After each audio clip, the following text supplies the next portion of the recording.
क्या आपको लगता है कि आप थोड़ी सी ठंडी चीज खाते हैं उसके बाद आपका गला खराब हो जाता है या आपका ज्यादा बलगम बनने लगता है?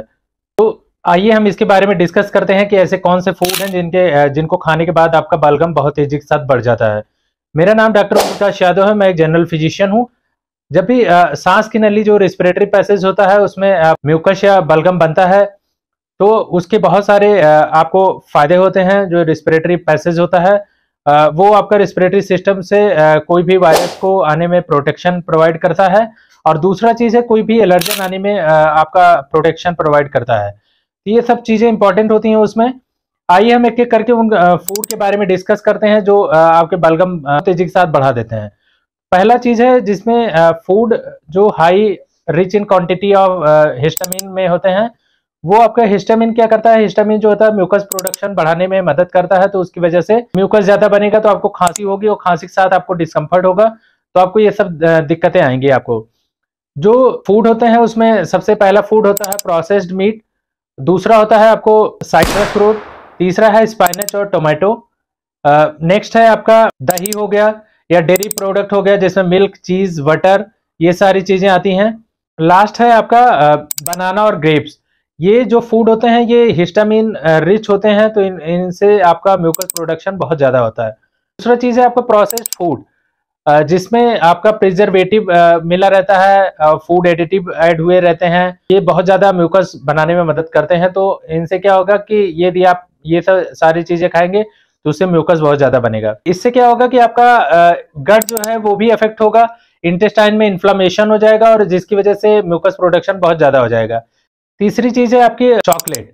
चॉकलेट क्या करेगा, आपका जो खाने की नली होती है और जो खाने की थैली होती है उनके बीच में जो वॉल्व होता है वो लूज हो जाता है। वो लूज हो जाएगा तो उसकी वजह से एसिड ऊपर आने के चांसेस होंगे, और एसिड ऊपर आएगा तो उसकी वजह से भी दिक्कतें होंगी और म्यूकस प्रोडक्शन बहुत ज्यादा बढ़ जाएगा। तो चॉकलेट जो है वो वॉल्व लूज होता है, उसकी वजह से दिक्कतें होती है। चौथा चीज है आपका कॉफी।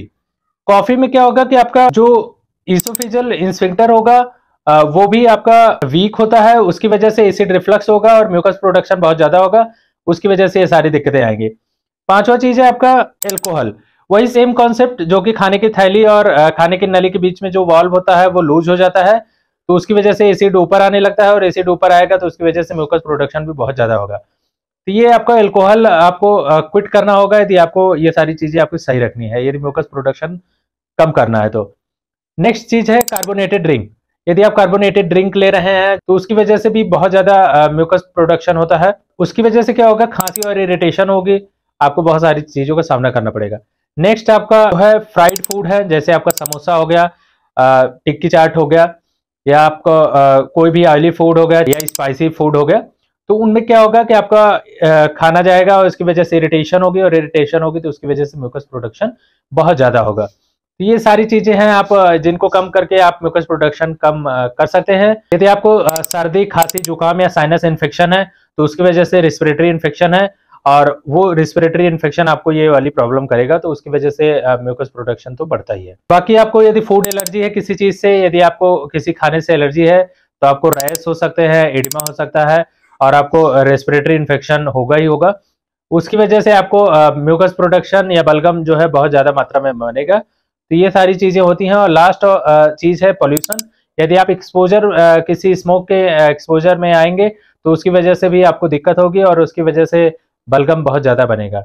यदि आपको वीडियो यूजफुल लगी है तो आप चैनल को सब्सक्राइब करें और वीडियो को लाइक करें, शेयर करें। धन्यवाद।